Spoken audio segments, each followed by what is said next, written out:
What does the best version of the best basketball player we've ever seen look like? Many fans would point out Michael Jordan from 1988 to 1991 as the absolute best version of a player they've ever seen. LeBron from 2010 to 2013 might also be the best version of any player in the game's history. But there have been a lot of great players who have had a lot of incredible seasons. 2000 Shaq, 2016 Curry. Maybe your choice is MVP and Defensive Player of the Year Hakeem in 94, or 03 Duncan, or maybe Bird in 86. But maybe a better way to visualize this question is this: a chart of the 100 greatest three-year peaks in modern NBA history, with box plus minus on the y-axis and win shares per 48 on the x-axis. The further up a player is, the more productive and efficient their peak was. The further right, the larger their impact was on their team's winning. And even towards the bottom of this chart, you'll find some great names like Ray Allen at 78, DeMarcus Cousins at 66. Keep going up and you'll find perennial all-stars and franchise players like Jason Tatum, who is currently in the 46th highest peak over the last 40-plus seasons. Paul George just above him, and Vince Carter at 40.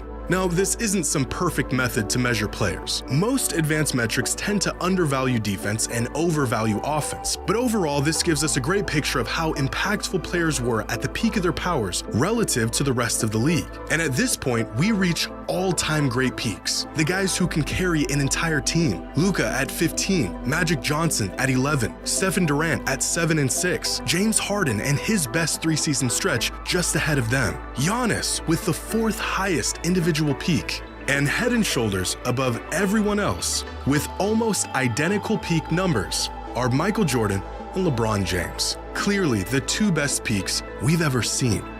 Numbers are Michael Jordan and LeBron James. Clearly the two best peaks we've ever seen. Until Nikola Jokic showed up and completely blew the lid off of just how valuable one player can be to his team. Is Nikola Jokic the best version of any basketball player ever?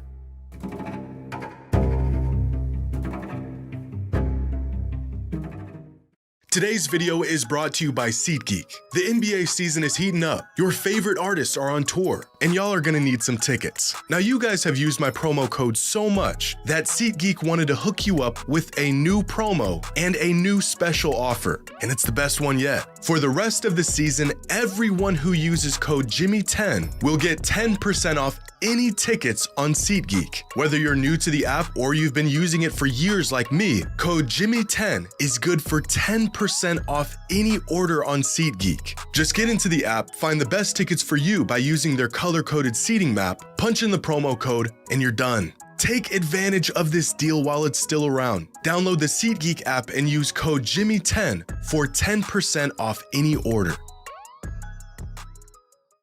How do you know when a player is truly impacting the game? They can put up great numbers, but that doesn't always translate to winning basketball. You can use the eye test, but our eyes can be deceiving. However, there is one surefire way to tell.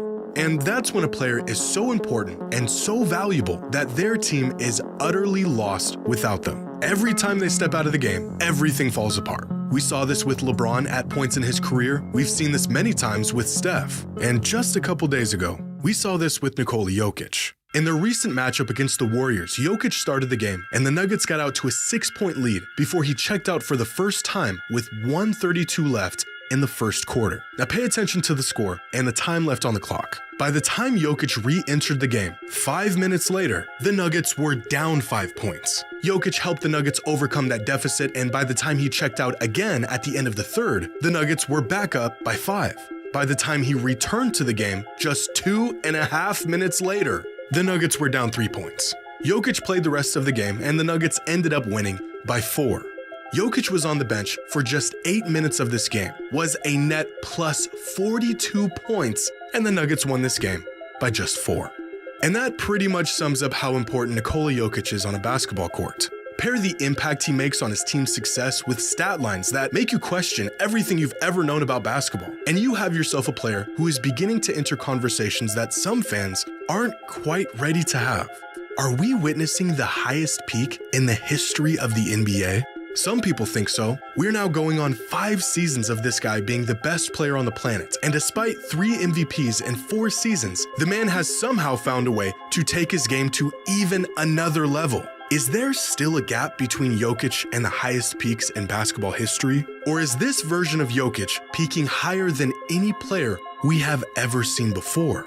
Well, there's a pile of evidence that suggests he is. So far this season, when Jokic is on the floor, the Nuggets score 31 more points per 100 possessions, which means Jokic is single-handedly the difference between the Nuggets being one of the best offenses in NBA history and one of the worst. But the absence of any great offensive player will wreak havoc on a team. It should be expected that a system will struggle when you take out their most valuable and important player. From 2015 to 2017, the 3-year offensive peak of Steph Curry's career, the Warriors scored 15 more points per 100 possessions when he was on the court versus when he wasn't. And Steph's offensive value throughout this 3-year stretch had become the gold standard in the modern NBA. According to Cleaning the Glass, which has a database that dates back to 2004, no other player over the last 21 seasons has been able to match Steph's offensive impact. LeBron came relatively close from 2008 to 2010, elevating the Cavs' offense by 13.5 points per 100 possessions. Peak Chris Paul and Steve Nash were the catalyst to 2 incredible offenses.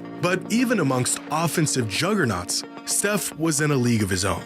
Until Jokic hit his peak, where he has been the most impactful offensive player over the last 2 decades, and it's not even remotely close. Over the last 3 seasons, the Nuggets scored 23.3 more points per 100 possessions when Jokic is on the court. That is a larger gap than most starting fives have over their bench unit. Jokic is making this big of an impact by himself. And we already knew that he was approaching, if not already at the level of some of the best, most impactful players in NBA history. But to really enter the conversation, Jokic first had to do what every all-time great must: prove that he could be this good over and over and over again. That his dominance transcended who you put around him, and that his impact wasn't some 3-year abnormality. And he's now done that. He's way past the point of skepticism, and now entering the point where we have almost built a tolerance to his absolutely mind-bending stat lines. Basketball Reference cites a season where a player achieves a box plus minus of 10 or more as an all-time great season. As they put it, think peak Jordan or LeBron. And only 16 players in the history of the NBA have achieved this mark for a single season. Only 4 of these 16 players have achieved this mark in multiple seasons, those players being LeBron, Jordan, Giannis, and Chris Paul. Nikola Jokic has a box plus minus of 10 or more for his entire career. Easily the highest BPM of any player in NBA history. In fact, there have only been 8 individual seasons where a player logged a box plus minus of at least 12. LeBron James did it once back in 2009, the most productive and high usage season of his entire career. Michael Jordan did it twice, once back in 1988, arguably the greatest individual season in NBA history and the best statistical season of his career, and again in 1991. This season, Nikola Jokic is on path to accomplishing this feat as well, joining an exclusive club with the 2 greatest players of all time. But he's been in the club for a while now, because he also did it last season, and the season before that. Oh, and the season before that, and the season before that one. 5 straight seasons of basketball, equal or better than the very best seasons of LeBron and Jordan. But you don't have to seek out metrics to see how Jokic has mastered the game. Every single time he steps on the court, it is clear that he is just simply better than everyone else. From the top of the key all the way to the rim, there isn't anywhere on the court where Jokic can't pick apart a team. Near the rim, Jokic is virtually automatic. He's got the size and strength to abuse even the best big men in the league, because as everyone was tailoring their game to spacing and athleticism and speed, Jokic has gone the other direction. The size of a true big with footwork and touch around the rim that most defenders in the NBA today have no idea what to do with. For most big, punishing centers, this is the extent of their expertise, a game built to dominate around the rim. And there's 2 counters for players like this: try to push their game away from the rim, or collapse and force them to make a play. 2 counters that have been relatively effective since the beginning of time. Except Jokic will feast on both of these options. As the best playmaker in the league, collapsing or sending multiple defenders at Jokic doesn't work. He'll find the open man and make you pay with a 3-ball. The man is sick. If anything, this is probably his preference. Send help. We wanted the 3 anyways. So as of late, teams have tried option number 2, force his game away from the rim. And this has worked in the past. As we saw in last year's playoffs, teams forced Jokic to shoot the outside shot, and he struggled quite a bit, 26% on 4 threes a game in the postseason. This was the chink in his armor. Well, at least it was, because this season, Jokic is shooting 50% from 3 on 4.2 attempts per game. 50%. The second most efficient three-point shooter in the league among all players shooting at least 4 threes a game. So he can crush you around the rim, and you don't even want him to get the ball down there, but he's now one of the most efficient three-point shooters in the league, so we can't let him operate however he wants out there. So let's play him close, put a big body on him, deny the passing lanes, and get physical. Again, a tactic that worked against Jokic about as well as any other. Except that doesn't work either, because Jokic also has the ability to put the ball on the floor and go downhill, which shouldn't be possible for a guy his size, but he does it. And once he gets to the middle of the floor, well, now you've lost. In the NBA, a player's gravity is a concept that has really become one of the most valuable things to possess.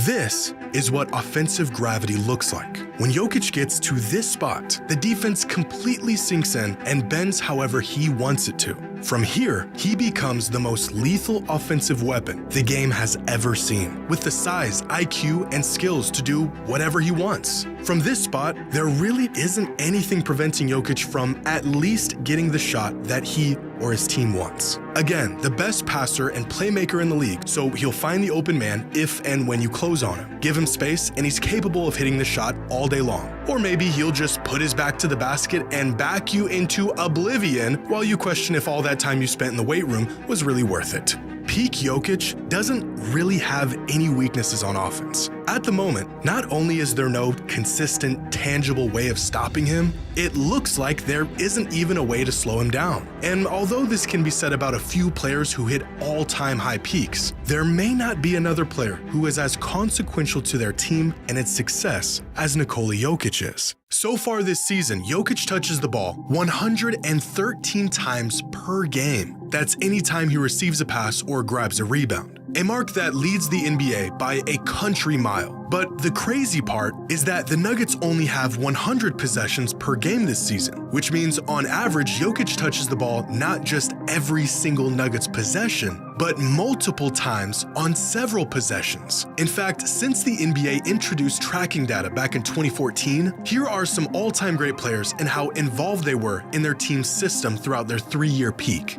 how many touches per possession they were getting. And across the board, all of them are floating between 0.6 and 0.8 touches per team possession, with LeBron, Harden, and Luka carrying the heaviest load of anyone. Luka even approaching a 1-to-1 touch-to-possession ratio throughout the last 3 seasons, the Mavericks needing him to be involved in nearly every possession. And still, Jokic is on a whole nother level, where he is being utilized on virtually every single possession in every single game for 3 straight seasons. So not only does Jokic statistically contribute more to his team's winning, the load he is burdened with dwarfs even the greatest high-impact players over the last decade. Jokic isn't just the most important piece in Denver's offense, he is Denver's offense. Which brings us to the one glaring pitfall for Jokic's case as truly the highest peak of any player ever: defense. A solid defensive player at his best, and a net negative player at his worst. And this is the one factor that may prevent him from peaking higher than anyone else. There's 2 sides of the ball. He's the best we've ever seen on one side, and he's okay on the other side. Meanwhile, there have been many great players that have been incredible on both ends. Mike, LeBron, Kareem, Duncan, Kobe, Hakeem, even Shaq and Bird were great defensive players at the peak of their powers. Jordan was almost as impactful on offense as Jokic is, while being one of the best defensive players in the league at his peak. Same goes with LeBron. And because most advanced metrics neglect defense or measure it incorrectly, the impact they had on the game doesn't quite translate to the numbers we see on the back end. For example, this season, even the best all-in-one metric, estimated plus-minus, has Jokic in the 92nd percentile on defense, with an EPM of plus 1.4, ahead of players like Drew Holiday and Jason Tatum. This same metric has peak DPOY candidate LeBron at a defensive EPM of just plus 1.2, which is worse defensively than Jokic this season. And it doesn't take an analyst to know Jokic and 2013 LeBron are worlds apart on the defensive end. Where Jokic gets the benefit from virtually every metric we look at, some other players may not. And I don't know if unprecedented offensive mastery is enough to overcome the fact that Jokic is considerably worse on defense than others are. At least, I don't think so. But when I actually watch Jokic play, it's not the metrics, but my eyes that tell me he's influencing and impacting the game just as much as anyone I've ever seen. It feels a bit weird to put Jokic in the same conversation with a peak Jordan or a peak LeBron, two players who have essentially been levitating above everyone else. As valuable as Jokic is, I witnessed a man carry second-rate teams to the finals over and over and over. And contending with the greatest player of all time is a task that no one has ever been able to pull off. But everything, from the metrics to the eye test, says he is truly that caliber of player right now. The man has been the best player in the world for half a decade. So ask yourself, how many players in NBA history have been the best player for more than 2, maybe 3 years at a time? There has been a lot of guys who've worn the crown, but how many held on to it for extended periods? The list isn't very long. Kareem, Bird, Magic, Jordan, Shaq, Duncan, LeBron, maybe 6 or 7 players in the league's history? Well, whatever list you came up with, Jokic is now on it. And he isn't just the best player on the planet today, he is one of the best versions of any player ever.